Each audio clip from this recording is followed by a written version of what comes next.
দর্শক, ইউনুসীয় যুগে মেটিকুলাস ডিজাইনে কারাগারে রেখে দেয়া জামিন না দেওয়ার যে খেলাগুলো আমরা দেখেছি, সেই খেলা থেকে, সেই অগণতান্ত্রিক খেলা থেকে, সেই অমানবিক খেলা থেকে বেরিয়ে আসতে চাইছে বর্তমান বিএনপি সরকার।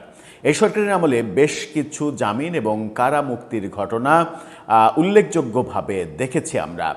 সাবেক স্পিকার শিরিন শারমিন চৌধুরী, নারায়ণগঞ্জের সাবেক মেয়র সেলিনা হায়াৎ আইভির মতো হাই ভোল্টেজ দুই নেত্রীকে কিন্তু বেরিয়ে আসতে আমরা দেখেছি। হাই ভোল্টেজ অর্থনীতিবিদ আবুল বারাকাতের মুক্তিও আমরা দেখেছি। বিভিন্ন জনের জামিনের ঘটনা ঘটছে।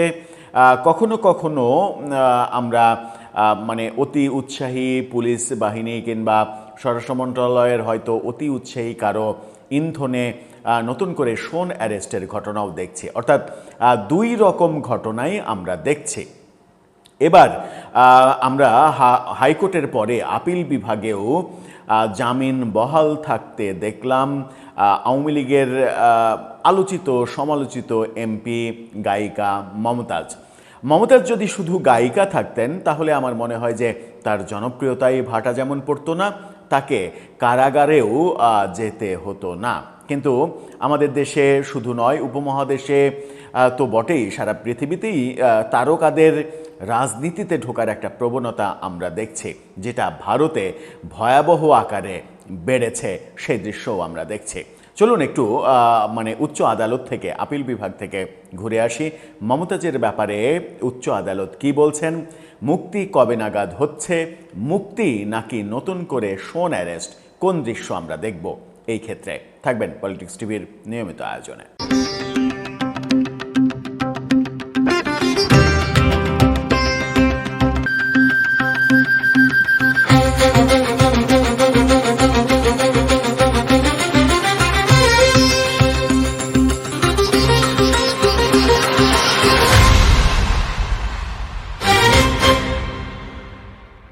দর্শক, বলছিলাম গায়িকা মমতাজের কথা। গায়িকার চাইতেও তার সর্বশেষ যে পরিচয় এমপি মমতাজ, এই ব্যাপারটা বেশি হয়েছিল।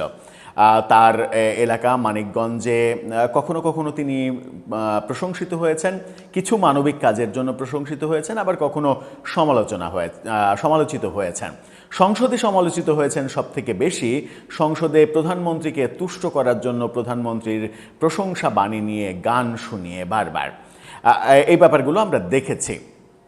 এবং আওয়ামী লীগের আমলে ওই তুমুল বিতর্ক ছিল যে মমতাজের মতো একজন মানুষকে কেন এমপি বানাতে হবে। প্রথম দফায় মমতাজকে সংরক্ষিত মহিলা আসনে এমপি বানিয়ে দিয়েছিলেন শেখ হাসিনা।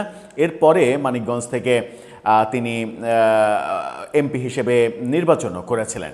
সর্বশেষ নির্বাচনে, যেটা 2024-এর আমরা আর মামুরা যে নির্বাচনটা হলো, সেই নির্বাচনে মমতাজকে স্বতন্ত্র প্রার্থীর কাছে হারতে দেখেছে।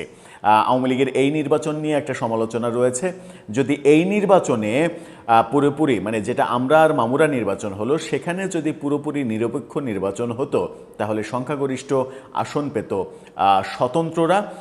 কারণ আওয়ামী লীগের রাজনীতি দলীয় রাজনীতি এতটাই দুর্বল হয়ে পড়েছিল, বিগত 15 বছর, তার আগের 15 বছর শাসনামলে 300 আসনের এমপি মন্ত্রীরা দলকে যেভাবে ধ্বংস করেছিলেন, তাতে করে তাদেরকে মনোনয়ন দিয়ে স্বতন্ত্র বিদ্রোহী যারা দাঁড়িয়েছিলেন তাদের সঙ্গে বিজয়ী করে আনাটা মুশকিল ছিল। সেই কারণেই যেন আবার স্বতন্ত্র 151 আসন পেয়ে না যায়, এই ভয় থেকে সেই নির্বাচনকেও টেম্পারিং করা হয়েছিল বলে অভিযোগ রয়েছে। সেটা ভিন্ন কথা। মমতাজের বেলায় যেটা হলো, সেটা আমরা যেটা দেখছি, ডেইলি স্টারের শিরোনামটা দেখে নিন। সেখানে বলা হচ্ছে, এক মামলায় মমতাজের জামিন বহাল। অর্থাৎ উচ্চ আদালতে আপিল বিভাগে গিয়েছিল এটা, আপিল বিভাগেও এটা বহাল থাকলো। তাহলে কি মমতাজ মুক্তি পাচ্ছেন, নাকি অন্য কোনো ঝামেলা এখনও থাকছে, নাকি নতুন মামলায় শোন অ্যারেস্ট দেখানো হবে?